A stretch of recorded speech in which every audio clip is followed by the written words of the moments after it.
Bismillahirrahmanirrahim. Assalamualaikum warahmatullahi wabarakatuh. Ikhwan wal akhwat, shaimin shaimat, Allahi barik fikum. Semoga Allah Subhanahu wa taala senantiasa memberkahi umur Anda, memberkahi aktivitas Anda di bulan Ramadan dan di hari-hari yang lain. Saya juga berdoa kepada Allah Subhanahu wa taala mudah-mudahan keberkahan senantiasa Allah Subhanahu wa taala limpahkan kepada keluarga Anda, anak Anda, kemudian kepada umur Anda dan segala aktivitas yang Anda alami. Jemaah sekalian yang mudah-mudahan dirahmati Allah Subhanahu wa taala, ketika Nabi Muhammad SAW sampai di kota Madinah setelah beliau berhijrah, sampai di kota Madinah, ada banyak hal yang beliau lakukan. Di antara perkara penting yang beliau lakukan, yang dicatat dan didokumentasikan dalam sejarah, adalah at-ta'akhuy. Beliau mempersaudarakan antara masyarakat muhajirin, yaitu mereka yang berasal dari Makkah, dengan mereka yang penduduk asli Madinah. Jadi pribumi dipersaudarakan dengan pendatang. Ma'asyiral muslimin yang mudah-mudahan dirahmati Allah Subhanahu wa taala, ada hal yang menarik saat itu. Salah seorang sahabat yang bernama Abdurrahman bin Auf, yaitu orang muhajir dari Makkah, dipersaudarakan dengan salah seorang sahabat yang bernama Sa'ad bin Rabi'. Lantas Sa'ad berbicara begini, "Abdurrahman, engkau telah dipersaudarakan oleh Rasulullah SAW dengan aku. Wahai Abdurrahman, sukamu adalah sukaku, dukamu adalah dukaku. Deritamu adalah deritaku. Utsman, saya tahu kamu datang ke sini berhijrah tidak membawa harta apa-apa karena kamu pelarian. Maksudnya melarikan diri. Tidak sempat membawa harta banyak. Dan kamu datang ke sini dalam keadaan sendirian, tidak ada istri yang bersama dengan kamu. Abdurrahman," kata Sa'ad, boleh mengatakan, "aku adalah termasuk orang yang paling kaya di Madinah. Maka karena kamu saudara saya akan paruh harta saya, separuh untuk kamu dan separuh untuk saya." Masya Allah. Jadi kalau beliau punya total omset itu adalah 100 M, 50 M-nya, 50 miliarnya untuk Abdurrahman dan 50 miliarnya untuk beliau sendiri. Subhanallah jemaah sekalian. Kemudian beliau mengatakan, "Aku punya 2 orang istri. Wahai Abdurrahman, pilihlah istri saya mana yang paling kamu suka, saya akan ceraikan dia. Sehabis masa iddahnya silakan nikahi." Subhanallah, jemaah sekalian, sepertinya kisah ini untuk diulangi pada zaman sekarang sangat-sangat susah. Ma'asyiral muslimin yang mudah-mudahan dirahmati Allah Subhanahu wa taala, apa yang hendak saya sampaikan dari kisah ini? Saya ingin menyampaikan bahwa kekuatan, keharmonisan umat Islam dan kekuatan masyarakat Madinah pada saat itu dibangun atas dasar mahabbah, yaitu love, cinta. Bukan sekedar saling menghormati tanpa cinta. Bukan karena mereka punya banyak harta, bukan karena benteng mereka yang kuat, tidak ada jamaah sekalian. Tetapi mereka menjadi masyarakat yang sangat kokoh. Hubungan antar mereka sangat baik sekali, saling erat. Mereka saling berbagi. Itu kenapa? In the name of love, semuanya atas dasar cinta jamaah sekalian. Jamaah sekalian, sampai ada salah seorang sahabat yaitu putranya Umar, Abdullah bin Umar, beliau pernah mengatakan begini, "Kami saat awal-awal hijrah pernah merasakan dan menemui masa di mana kami merasa harta kami yang paling berhak memanfaatkannya adalah saudara kami, bukan kami." Ma'asyiral muslimin yang mudah-mudahan dirahmati Allah Subhanahu wa taala, ini penting. Karena sekali lagi jemaah sekalian, masyarakat yang dibangun atas dasar cinta, saling mencintai antara satu dengan yang lainnya, itu masyarakatnya sangat kuat sekali.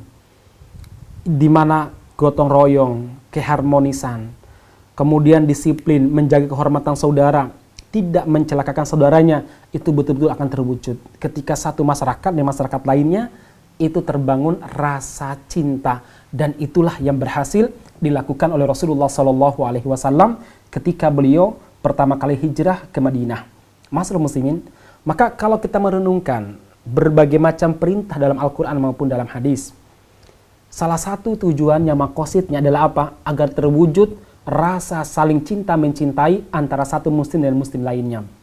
Misalkan, ketika Rasulullah pertama kali hijrah ke Madinah, beliau masih di atas unta, orang-orang datang mengerumuni beliau dan menyambut Nabi Muhammad SAW dengan tol al-badru alaina min thaniyatil wadan dan selanjutnya.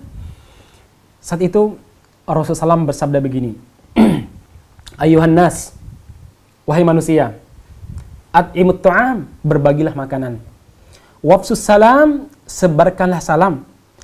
Wasilul arham, sambunglah silaturahim.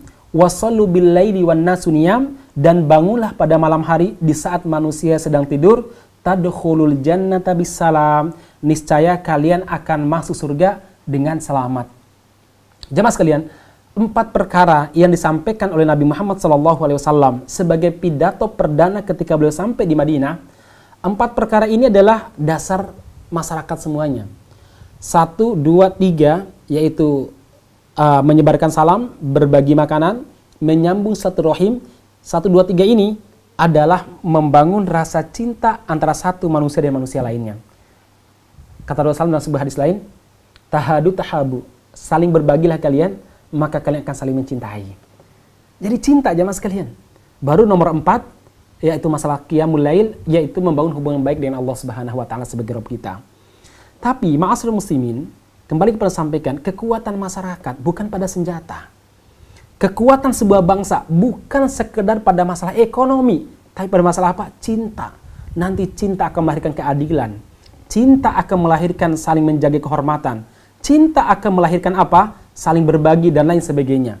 Ma'asyiral muslimin, tadi saya sampaikan bahwa beberapa syariat dalam Islam, salah satu tujuan pokoknya adalah apa? Membangun hubungan yang baik antara satu muslim dan muslim yang lainnya. Misalkan jamaah sekalian, kita diperintahkan untuk salam. Orang yang diberikan salam, dia pasti senang. Maka dia menjawab dengan salam yang luar biasa, akhirnya yang memberikan salam juga senang jamaah sekalian. Kemudian jamaah sekalian, kalau ada orang bersin, orang yang bersin mengucapkan alhamdulillah, orang yang mendengarkannya mengucapkan yarhamakallah, semoga Allah Subhanahu wa taala merahmati kamu. Yang bersin menjawab lagi yahdikumullah wa yuslihu balakum. Semoga Allah senantiasa memberi petunjuk kepadamu dan senantiasa memperbaiki semua urusanmu. Jamaah sekalian, kalau kita memahami doa ini dan memahami hakikatnya, akan terbangun rasa saling mencintai dengan saudara kita hatta saat ketika bersin. Berbagi jamaah sekalian. Sampai Rasulullah mengatakan tidak halal bagi seorang wanita yang memasak masakan, aromanya sampai ke tetangganya, tapi isinya maupun kuahnya nggak sampai. Makanya apa Rasulullah? Perbanyak kuahnya, berikan kepada tetangga Anda kuah sekaligus isinya. Untuk apa? Agar terbangun saling mencintai. Jamaah sekalian, kita juga disunahkan untuk salaman sesama jenis. Berjumpa, salaman, sapa, senyum. Agar apa? Agar terbangun rasa saling cinta mencintai. Makanya masyarakat muslimin, orang kalau sudah saling cinta mencintai, apalagi karena Allah Subhanahu wa taala, maka terbangunlah jalinan masyarakat yang begitu indah. Sebagai sebuah contoh jemaah sekalian, mereka tidak akan pernah rebut-rebutan dalam masalah kepemimpinan. Lihat ketika Abu Bakar radhiyallahu anhu berkata kepada Umar sesaat setelah Nabi Muhammad wafat, "Ya Umar, ulurkan tanganmu, aku akan berbait kepadamu biar kamu menjadi khalifah sebagai pengganti Nabi." Apa kata Umar? "Ya Abu Bakar, enggak layak orang yang dipilih oleh Nabi sebagai imam saat sholat di saat Nabi masih hidup, kami tinggalkan, tidak kami angkat sebagai pemimpin. Engkau lah orangnya." Akhirnya Umar mengambil tangan Abu Bakar dan membaiat Abu Bakar radhiyallahu anhu. Jamaah sekalian, orang yang saling mencintai, dia tidak akan mencari celah untuk mencelakakan saudaranya. Imam Syafi'i rahimahullah dan Imam Ahmad rahimahullah, jamaah sekalian, kita kenal sebagai dua imam yang madhabnya beda. Tapi karena terbangun rasa saling mencintai karena Allah Subhanahu wa taala, nggak pernah mereka saling menjelek-jelekkan. Pernah Imam Syafi'i rahimahullah mengunjungi Imam Ahmad untuk memperkuat rasa cinta antara mereka jamaah sekalian. Kemudian ketika Imam Asy-Syafi'i pulang dari mengunjungi Imam Ahmad, saat itu Imam Ahmad tinggal di kota Baghdad, apa kata Imam Syafi'i kepada murid-muridnya? "Saya tinggalkan kota Baghdad dan tidak ada orang yang lebih alim, yang lebih wara', yang lebih paham hadis, orang yang sangat baik kepada saudara-saudaranya melebihi Imam Ahmad bin Hanbal rahimahullah, hafizahullah." Sementara Imam Ahmad, bagaimana tanggapan Imam Ahmad? Karena beliau sangat mencintai Imam Syafi'i, beliau mengatakan, "Semenjak 30 tahun yang lalu, dalam setiap munajat saya nggak pernah lupa untuk mendoakan Asy-Syafi'i rahimahullah." Karena Syafi'i lah saya bisa seperti ini. Masya Allah jemaah sekalian. Ini sekali lagi, inilah masyarakat yang terbangun atas dasar saling cinta mencintai. Dan itu adalah masyarakat yang sangat kuat dan kokoh. Dengan seperti itu, mereka bisa menaklukkan bangsa-bangsa lain dan bangsa serta musuh-musuh lainnya tidak mampu menaklukkan mereka. Ma'asyiral muslimin yang mudah-mudahan dirahmati Allah Subhanahu wa taala, masih banyak kisah cinta antara satu sahabat dengan sahabat lain. Bahkan mereka rela memberikan calon mantennya, calon istrinya kepada sahabatnya menginginkannya. Sudah masyhur kisah Abu Dar Al-Ghifari radhiyallahu anhu dengan Salman Al-Farisi radhiyallahu anhu.